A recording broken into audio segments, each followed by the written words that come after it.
So a couple things I want to mention before I get started is that what I'm about to show you or teach you is actually a lot less complicated than it's going to sound. Because you're all new to sailing, it's going to sound like a multitude of new stuff. And it is a lot of new stuff for you, but it's a lot less stuff than you might think. Sailing really involves only a few different things when you're out there in the boat. One hand is always going to be on the mainsail, the main sheet, which is the rope that holds the boom, which actually lets the sheet in and out. The sheet is the rope that holds the boom holds the sail. So one hand is responsible for letting the sail further out and bringing it in closer. That's called trimming the sheet or trimming the sail. And there's only two directions it can go. It can go further out or closer in. Your other hand is always going to be on the tiller, and the tiller is connected to the rudder. That steers the boat. And like the main sheet, that can only go in two directions. It can go toward the wind or away from the wind. So those four things, one hand trimming the sail in and out, and one hand moving the tiller left and right, are really all the things you'll be doing on a sailboat. Everything else we're going to be talking about for the next hour and a half is just kind of when and why and how and those things. So one more little introductory thing is that even though this will all kind of sound complicated, I assure you, I promise you, that once you're actually out on the water, everything will make more sense. So as long as you can just kind of grasp these concepts, at the end of this class I don't expect you to really know how to sail, but I expect you to know the answer to these questions. That's the most important thing. Once you actually go in the water, everything is going to click. So if everything seems a little too foreign to you, don't panic about it. It'll all make sense when you go in the water. Also, if I'm going too fast, feel free to stop me, ask any questions you like as we go. Okay? So let's move into this. Also, as far as terminology, I'm not going to give you any terminology that you don't need outside of this class. There's a lot more parts of the boat that you might learn in your rigging class. There's more directions in the boat and so on. I just want to really give you the words you'll need to pass this class and to sail. Okay, so the first thing you have to remember, this is very important, is that the right side of the boat is called the starboard side of the boat, and the left side of the boat is called the port side. The front is also called the bow, the back is called the stern. I don't care if you remember that, it's not important. But you need to know the right side is the starboard and the left side is the port. Some people use the fact that the word left has 4 letters in it and port has 4 letters in it and make you remember that. You can use that if you want, but any pneumatic device you can use, you have to know starboard and port, okay? In sailing, we don't tend to ever use the word left and right. When we're talking about parts of the boat, it's starboard and port. When we're talking about the direction we turn, we also don't turn left and right. We turn toward the wind and away from the wind. The reason being that people think that steering on a boat is sort of counterintuitive, because when you move the tiller to the left, the boat actually goes to the right. And when you move the tiller to the right, the boat goes to the left. So to make that less confusing, we don't talk about left and right. We talk about steering toward the wind and away from the wind. So the first thing we have to know when we're out there sailing is the direction of the wind, because it's all about the direction of the wind versus the angle of your boat. That's a lot of what sailing is the angle of your boat, the trim of your sail, and the direction of the wind. So the first thing we have to know is the direction of the wind. And this is one of the questions on your test. So in class today, the direction of the wind is going to be represented by a blue arrow. I've got one over here, and I've got one over here. So everything I do on the board today, the blue arrow is going to indicate the direction of the wind.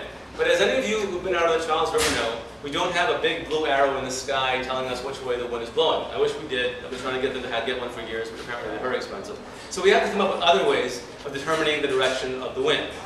So there's a whole bunch of different ways you can tell the direction of the wind when you're actually standing on the dock, and then we'll talk about how to do it when you're on the boat. So let's name a few ways, you can just shout them out, of telling the direction of the wind when you're actually just standing out there on the dock. Anybody? Look at the flag. The flags, that's a great one. So there's the American flag on the building behind us. This is the red and the green flag, which indicates how strong the wind is blowing. That's a really good one. Other ways? Telling the direction of the wind? The feel on your skin, absolutely. Feel on your skin, I'll give you some more. There's smokestacks over on the Cambridge side of the river, unfortunately. That'll help you know the direction of the wind. There's ripples on the water.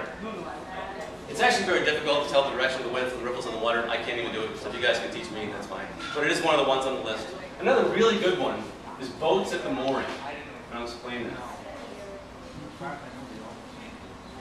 All the boats you'll be learning on at first are these Cape Cod Mercuries, the 15-foot boats, and they're all tied up to the dock. But our larger keel boats out in the lagoon actually are tied to anchors and on moorings. There's like 4 sonars, those are 23-foot boats, and there's about 7 or 8 boats, 19-foot boats.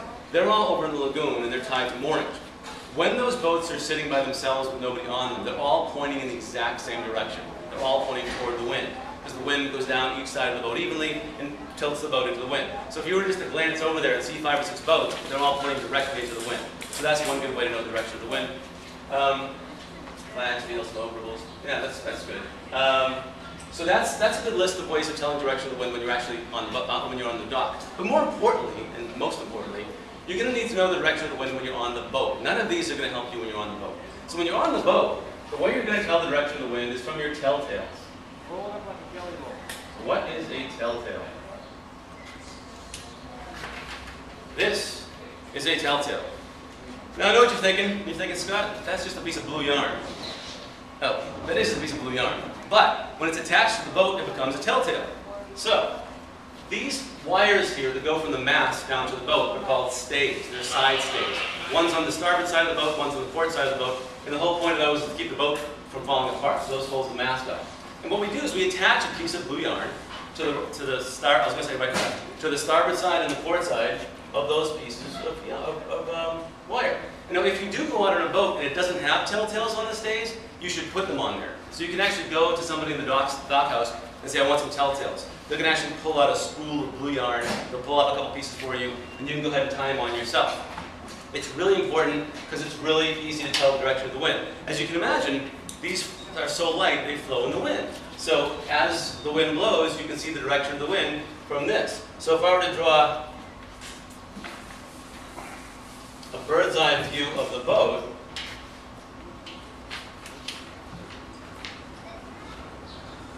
okay, my sail's over here, and here's my telltale over here.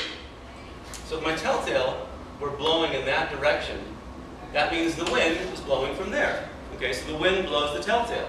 If the telltale were blowing more in that direction, you know the wind was coming from over there.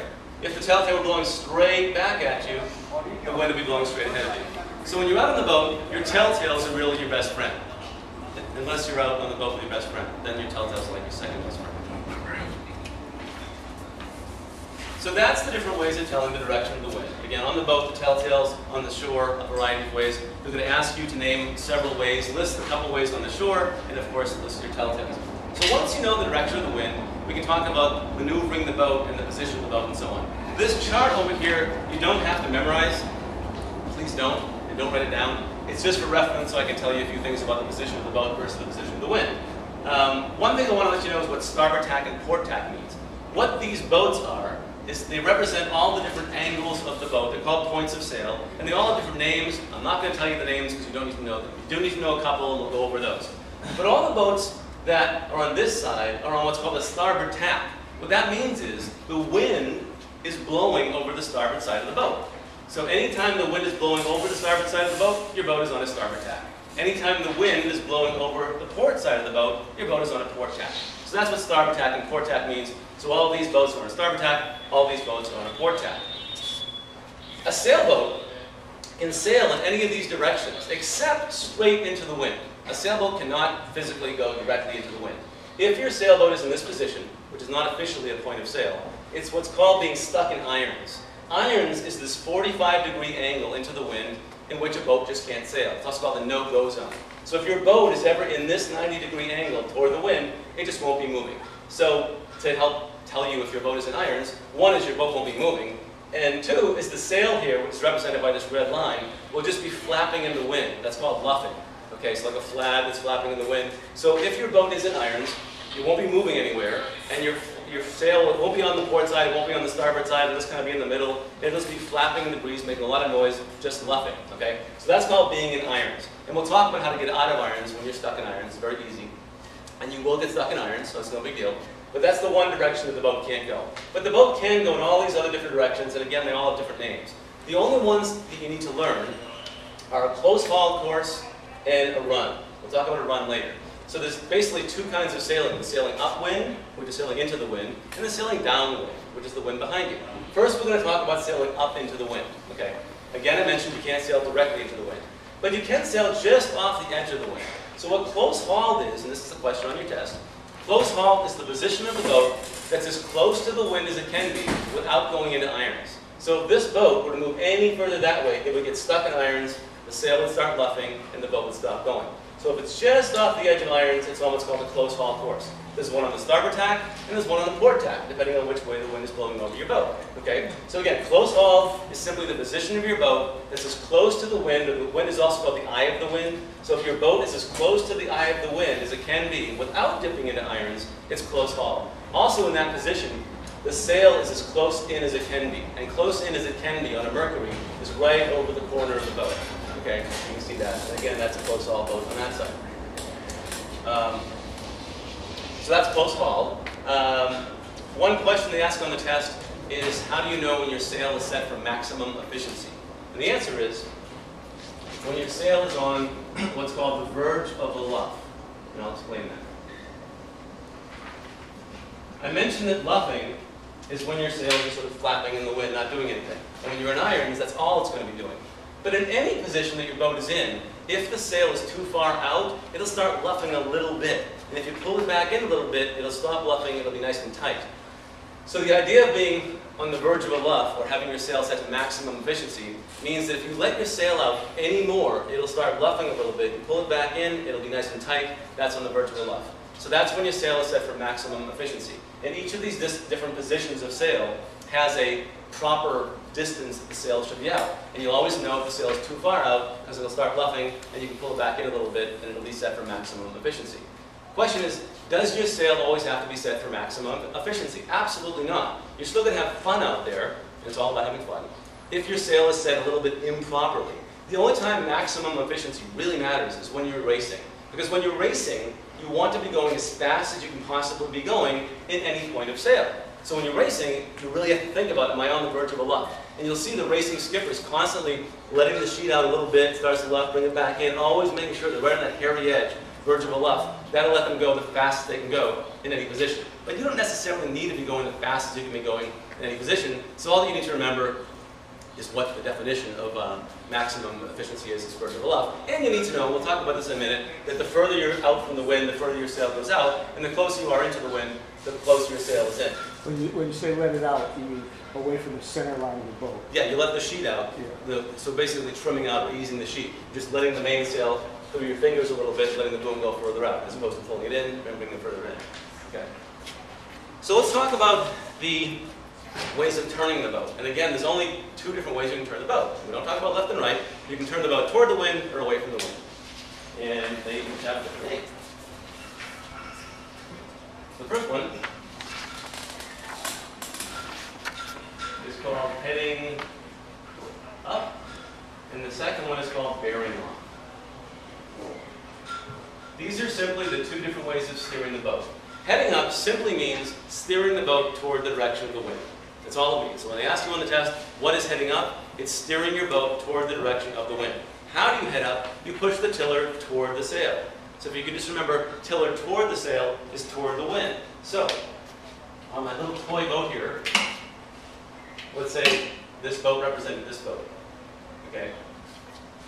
This boat wants to head up. This boat wants to take a right. But in reality, it wants to go up toward the wind. So all the skipper does is push the tiller toward the sail, and that's going to make the boat start going in that direction. That's heading up. Okay? If the boat were on the opposite tack over here, and the sail were on the other side, and the skipper were to push the tiller toward the sail, it would start going that way, also toward the wind.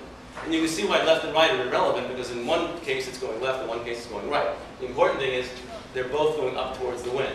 So heading up simply means steering your boat into the direction of the wind. How do you head up? You push the tiller toward the sail.